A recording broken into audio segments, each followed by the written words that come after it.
It's the 365 Days of Astronomy podcast. Coming in 3, 2, 1.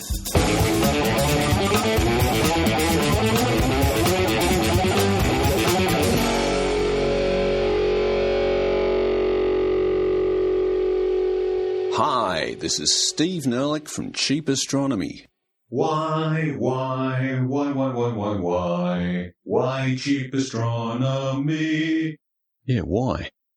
And this is Dear Cheap Astronomy, episode 73, More Robots on Mars.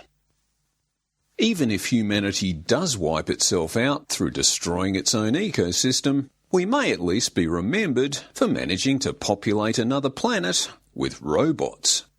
For the moment, they aren't self-sustaining robots. After all, sustainability has never been one of our strong points. But are they ingenious? Heck yeah. Dear Cheap Astronomy, woohoo, another Mars rover. Okay, that's not so much a question as a yay team exclamation, but let's run with it. The Perseverance rover and its little buddy, Ingenuity the helicopter, launched on July the 30th, 2020, and will land on Mars on February the 18th, 2021, all going well. That's about 6.5 months, and over that time Earth will be on the other side of the Sun from where it is now, whereas Mars, which moves slower and has a bigger circumference orbit, will have gone about a quarter of the way further around its orbit. On leaving Earth, Percy and Inga, packed tight in their cruise phase spacecraft, will need to accelerate to climb further out of the Sun's gravity field using what's called Trajectory Correction Maneuver 1, or TCM1. Then it will have to line itself up with Mars's orbit, that's TCM 2 and 3, and then as it catches up with Mars, it will have to slow itself down, TCM 4, 5 and 6, which will happen within 9 days of its arrival at Mars in February 2021. Percy and Inga will land in Jezero Crater, which is nearly 50 kilometres in diameter and thought to have been once filled with water, and they'll land on one edge of Jezero at what looks to be a river delta, where water flowed from a tributary into the crater, depositing lots of sediments in a delta shape. The main purpose of the mission is to find evidence of past life, while Curiosity's main purpose was to investigate the potential habitability of Mars. Percy, at over a metric ton, is around 150 kilograms heavier than Curiosity, and Inga only represents about 2 kilograms of that extra mass. The rest is mostly new hardware. So, for example, Percy has more robust wheels than Curiosity's, which have suffered a lot of wear and tear since Curiosity arrived in August 2012. Percy also carries the MOXIE O2 converter, which will use the electrical power from Percy's radioisotope thermoelectric generator to produce oxygen through conversion of Mars's largely CO2 atmosphere. This is just a proof of concept trial. The oxygen won't be used for anything, but the trial will hopefully demonstrate a reliable way to make oxygen from Mars's atmosphere. MOXIE will just be run intermittently during the mission for 1 hour at a time. In that hour, it should be able to make 10 grams of oxygen, which would be about 7 litres of oxygen at Earth's standard temperature and pressure. Percy also has a sample caching system, so it can drill out rock cores and pick up regolith, and then store that in 43 sample tubes, which will be hermetically sealed and then dropped at a number of caching sites so later missions can come and pick them up. Percy is also carrying 5 witness tubes, essentially control samples which were packed on Earth and stored aboard Percy well before it launched. So those control samples will help future analysts know whether anything from Earth could have contaminated the Mars samples. Inga, that's Ingenuity the helicopter, will be released fairly early in the mission to undergo a 30-day trial involving at least 5 flights of no more than 3 minutes at a time and no more than 1 per day, since Inga is just solar-powered and so has limits. Percy will drop her off and then observe the trial from a distance. If the trial is successful, more work with Inga might be considered, but since that requires Percy to stay nearby in order to relay instructions and then get the data back to Earth, it's most likely that Inga will just be left behind once the trial is done. Percy also has a ground-penetrating radar, RIMFAX, that might be able to visualise underground structures down to 10 metres or more. It also has SuperCam, an upgrade of Curiosity's ChemCam, which analysed rock chemistry by vaporising the rock surface with a laser, and then spectroscopically analysing that vapour. SuperCam works in a similar way, but with 2 lasers, a red and a green one. So, if you just want a quick line for your next dinner party, the Perseverance rover has better wheels, a helicopter, a box that makes oxygen, a radar, and, just like Curiosity, Perseverance can also fire fricking laser beams. Indeed, 2 of them now. This is the middle bit. So, hooray for robots. They'll probably just get the job done without disdaining each other's achievements, emphasising that I did more than you did, or firing lasers at each other, because that would just be ridiculous. Nonetheless, it is the case that we humans are sending quite a few robots to Mars this time around, because competition is one of our strong points. Dear Cheap Astronomy, who else is going to Mars in the 2020 launch window? To get from Earth to Mars with our current technology, we have to use time-limited launch windows to minimise fuel requirements as well as minimising the travel duration. So our current strategy is for a spacecraft to leave Earth in the same direction that the Earth is moving around the Sun, meaning that any fuel burn just adds to the solar orbital velocity the spacecraft already has, and since the spacecraft is flying within the Sun's gravity well, all it has to do is accelerate so it will rise up the well to Mars's orbit.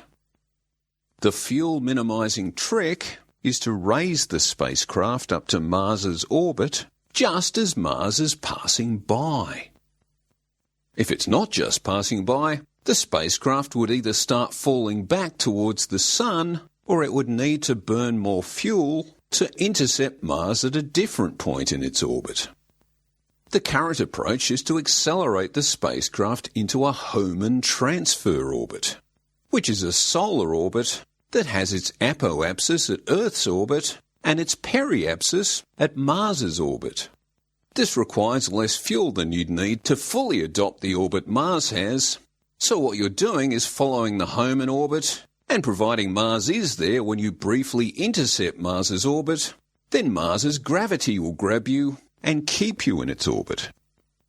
So, time-limited launch windows are the way to go, and there was a launch window to Mars around July 2020, and since Mars windows come around every 26 months, the next one will be in September 2022.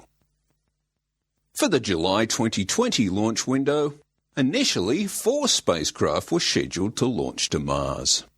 However, the European Space Agency's ExoMars rover, which is now called the Rosalind Franklin, has been postponed until the 2022 launch window due to doubts about the reliability of its descent parachute.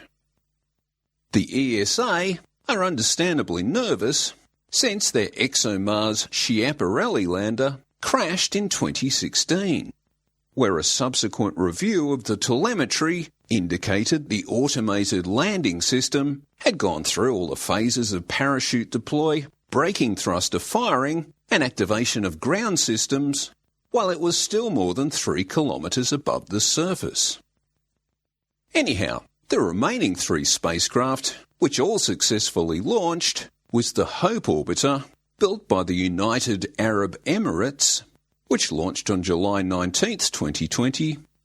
Then there was the Chinese Tianwen-1, which launched on July 23rd, 2020, which incorporates an orbiter and a lander and a rover. And finally, NASA's 2020 rover, now called Perseverance, launched on July 30th, 2020, which we covered in detail last week. As a nice illustration of the current internationalisation of space, the Emirates Hope orbiter was launched on a Mitsubishi H2A rocket from Japan. It's hoped that the Hope orbiter will go into an equatorial orbit around Mars and stay there for at least 1 Martian year, which is about 23 Earth months. The Hope orbiter will study seasonal changes in the Martian atmosphere, which means it's studying the Martian climate and the weather. Tianwen-1 will go into Mars orbit and probably just stay in orbit for 2 or 3 Earth months, while assessing the atmospheric conditions below before its lander attempts a landing. The lander will undertake atmospheric entry in an enclosed capsule, then ditch the capsule and deploy a parachute, and finally use retro-rocket burns to get down to the surface. If all goes well, the 240-kilogram solar-powered rover will then roll off the lander to conduct a minimum 90-day exploration of the Martian surface, looking for evidence of present or past life. A bit like NASA's Perseverance rover. Indeed, there are rumours the Chinese rover might also collect rock and regolith into cached sample containers for later return to Earth by a future Chinese mission. The rover will also have ground-penetrating radar, a magnetic field detector, and of course, a bunch of cameras. Mars missions remain high risk, so who knows if all 3 will get there. We'll know soon enough, as they are all due to arrive in February 2021. NASA's rover probably has the best chance because it's using already proven hardware used to land the still working Curiosity rover. But whatever. In the end, they're all human race spacecraft. Ad Astra. This is the end bit. So, there you go. Humanity is going to Mars big time in the form of robots, and although those robots all have flags, at least they aren't firing lasers at each other, because that would just be ridiculous.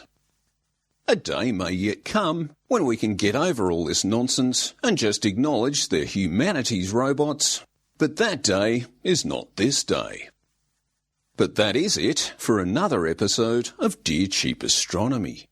If you've got a space science question, or you just want to maroon us on a distant planet, why not write to cheapastro@gmail.com and we'll go more a-roving for you. Thanks for listening. Steve Nerlich, Cheap Astronomy. You are listening to the 365 Days of Astronomy podcast.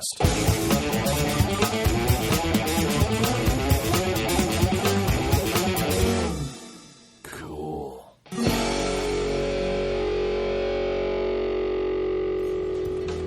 The 365 Days of Astronomy podcast is produced by the Planetary Science Institute. Audio post-production by Richard Drum. Bandwidth donated by Libsyn.com and Wizard Media. You may reproduce and distribute this audio for non-commercial purposes. This show is made possible thanks to the generous donations of people like you. Please consider supporting our show on patreon.com/365 Days of Astronomy and get access to bonus content. After 10 years, the 365 Days of Astronomy podcast is entering its second decade of sharing important milestones in space exploration and astronomy discoveries. Join us and share your story. Until tomorrow, goodbye.